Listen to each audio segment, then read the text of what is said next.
कहते हैं अधिक सयानो जाए ठगानो। क्या कुछ वैसा ही हो रहा है नाइजर में। आखिर इकोवास ने क्यों कह दिया कि संडे तक का समय है, सब कुछ ठीक कर लो, वरना हम 15 देश तुम्हें छोड़ने नहीं वाले हैं, तुम पर हो जाएगा हमला। क्या यहाँ पर एक नया जंग शुरू हो रहा है? जानेंगे क्या है मामला, कौन है इकोवास के पीछे। तो वहीं दूसरी तरफ चाइना भारत में ऑयल रिजर्व बनाएगा। ये खबर सुनकर थोड़ा अजीब जरूर लगेगा। जानेंगे क्या है मामला, क्या भारत इसका परमिशन देगा। जियोपॉलिटिक्स में धमाल मचा हुआ है। आइए जानते हैं इन खबरों को विस्तार से। ये जो मैप देख रहे हैं, ये 15 देशों का एक समूह है जिसे कहते हैं इकोवास। और बड़ी मजे की बात यह है कि इस समूह में नाइजर भी एक मेंबर है। नाइजर के अलावे बाकी ये जो देश देख रहे हैं आप, ये सारे इसके मेंबर हैं। नाइजर में हाल ही के दिनों में क्या हुआ है, ये किसी से छिपा हुआ नहीं है। नाइजर में तख्ता पलट हो चुका है, सैन्य शासन आ चुका है और नए सैन्य शासन ने ये कह दिया है कि फ्रांस को न तो हम यूरेनियम देंगे, न सोना देंगे, कुछ भी नहीं देंगे, फ्रांस यहाँ से निकलो। फ्रांस के राजभवन पर हमला भी हो गया। फ्रांस यूरोपीय देशों ने तब कहा, अमेरिका ने भी कह दिया कि एम्बेसी के स्टाफ घटा देते हैं। फ्रांस ने कहा कि हम अपना एम्बेसी शट डाउन करते हैं, चलो भाई निकलो यहाँ से। फ्रांस ने अपने साथ साथ कई दुनिया भर के देश के लोगों को भी बाहर निकाला। जब इस तरीके के ऑर्डर दिए जा रहे थे कि नाइजर को खाली करो, नाइजर को खाली करो, तभी समझ में आ रहा था कि यहाँ आगे छोटा मोटा नहीं, बड़ा खेल है और ये खेल होकर रहेगा, क्योंकि नाइजर यूरेनियम का एक बहुत बड़ा खजाना है। गोल्ड, ऑयल, गैस का बहुत बड़ा खजाना है। इतनी जल्दी और इतनी आसानी से तो ये छूटने वाला है नहीं। अब यहाँ पर अमेरिका के सैकड़ों सेना मौजूद है, कहा जाता है करीब 1100 के आसपास। उसके अलावे यहाँ पर फ्रांस के भी हैं, बेस भी है फ्रांस के, तो अमेरिकी और फ्रांसीसी सैनिकों की पहले से मौजूदगी है। इसके अलावे कहा जाता है कुछ और यूरोपीय देश हैं जिनके यहाँ पर पहले से सेना वेना है। अब नाइजर में जो तख्ता पलट हुआ है, इसके बाद इकोवास इन देशों ने अल्टीमेटम दिया नाइजर को और कहा, देखो बजौम संडे तक वापस आ जाने चाहिए, हम तुम्हें एक मौका दे रहे हैं, इस मौके का इस्तेमाल करो और बजौम को वापस सत्ता दे दो, वरना फिर हम तुम पर सैन्य कार्रवाई करेंगे, सैनिकों के साथ हमला कर देंगे। कब करेंगे, कहाँ करेंगे, हम स्ट्रेटजी बना रहे हैं, रणनीति बना रहे हैं। हम तुम्हें एक मौका दे रहे हैं, हालात को संभालो और यहाँ पर वापस से हट जाओ। अब नाइजर के सैन्य प्रमुख जो राजा बन के बैठे हैं, इन्होंने कहा कि इकोवास ऐसा नहीं कर सकता है, इकोवास को ऐसा नहीं करना चाहिए, पहले हमारी जनता की बात सुननी चाहिए। जनता खुद भी चाह रही है कि नाइजर में सत्ता पलट हो, इसलिए हमने किया। अब चाहे बात जो भी हो, फिलहाल तो एक लोकतांत्रिक सरकार के रूप में बजौम थे और अब सेना ने जबरदस्ती कब्जा किया है। पर कहा जाता है इकोवास के पीछे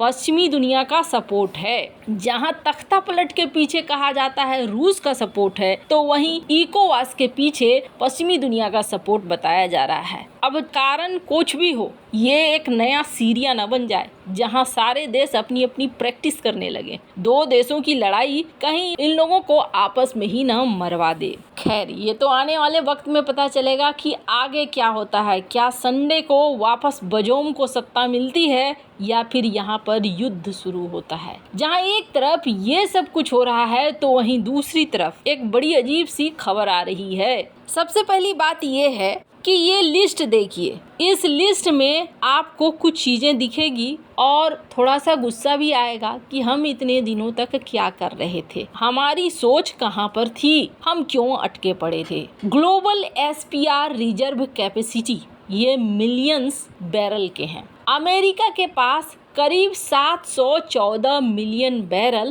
तेल रिजर्व है। अब रिजर्व रहने का क्या मतलब हुआ? रिजर्व रहने का मतलब हुआ करीब 90 दिनों तक अमेरिका में अगर कहीं से तेल वेल नहीं आता है, तो भी उसका पूरा देश, उसकी पूरी संस्थाएं एकदम आराम से 90 दिनों तक चलेंगी, क्योंकि उनके पास पहले से तेल मौजूद है। किसी भी देश को चलाने के लिए, किसी भी अर्थव्यवस्था को चलाने के लिए तेल का होना जरूरी है। बिना तेल के कुछ भी नहीं होगा। ईंधन नहीं है तो कुछ भी नहीं है। एक जगह से सामान दूसरी जगह भेजना है, ट्रकों का इस्तेमाल करना है, गाड़ियों का इस्तेमाल करना है, ईंधन चाहिए। और अगर हवाई जहाज भेजने हैं, ईंधन चाहिए। सेना को कहीं ऑपरेशन पे जाना है तो ईंधन चाहिए। घर में पुलिस जानी है तो भी ईंधन चाहिए। मतलब ईंधन के बगैर कुछ नहीं होने वाला है। इसलिए ये देश क्या करते हैं, रिजर्व रखते हैं इंजन। अमेरिका के पास 714 मिलियन बैरल रिजर्व है। जापान के पास 325 मिलियन बैरल रिजर्व है। साउथ कोरिया के पास 150 मिलियन बैरल रिजर्व है। चाइना के पास 500 मिलियन बैरल रिजर्व है। अब चाइना के पास जो ये 500 मिलियन बैरल है, कितने दिनों का है? कहा जाता है 40 से 50 दिनों का। चाइना क्या चाह रहा है? चाइना चाह रहा है हम अमेरिका को पार कर दे,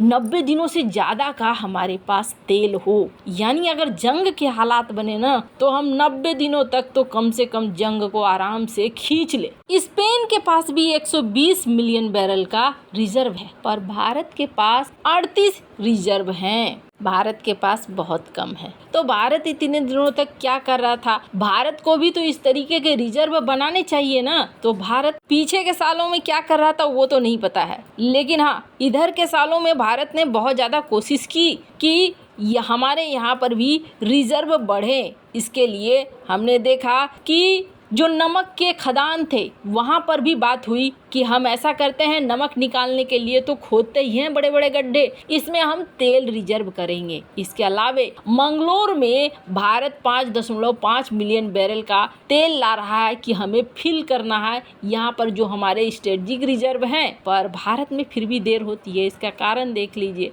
कई बार ऐसे प्रोजेक्ट हैं जहाँ हमें रिजर्व करना है तेल, 2 साल से लटके पड़े हैं, लैंड नहीं मिल रहा है, जमीन नहीं मिल रही है। जहाँ जमीन मिल रही है वहाँ विवाद खड़ा हो जा रहा है। चाइना जैसा देश तो है नहीं कि जबरदस्ती जमीन ले लिया और वहाँ पर ऑयल रिजर्व बना दिए। फिर भी भारत के पास जितने रिजर्व हैं वहाँ पर भारत तेल को भर रहा है। पर हाँ, यूरेशियन टाइम्स की ये रिपोर्ट देख सकते हैं, चाइना पेट्रोलियम रिजर्व के मामले में भारत से कई गुना ज्यादा आगे है। और ऐसे में भारत अब मैच करने की कोशिश कर रहा है। भारत चाह रहा है कि किसी हद तक वहां तक पहुंचा जाए। इसके लिए भारत ने कई प्रोजेक्ट भी शुरू कर दिए हैं। इन प्रोजेक्ट के तहत भारत तेल का भंडारण करना चाह रहा है और इसके लिए बनाने पड़ेंगे स्ट्रेटेजिक पेट्रोलियम रिजर्व। और ये रिजर्व बनाने के लिए भारत तेजी लाना चाहता है, इसलिए सिर्फ सरकारी संस्थाओं पर निर्भर नहीं रहना चाहता है। भारत ने एक नए प्रोजेक्ट को लॉन्च किया जो पब्लिक प्राइवेट पार्टनरशिप पर चले,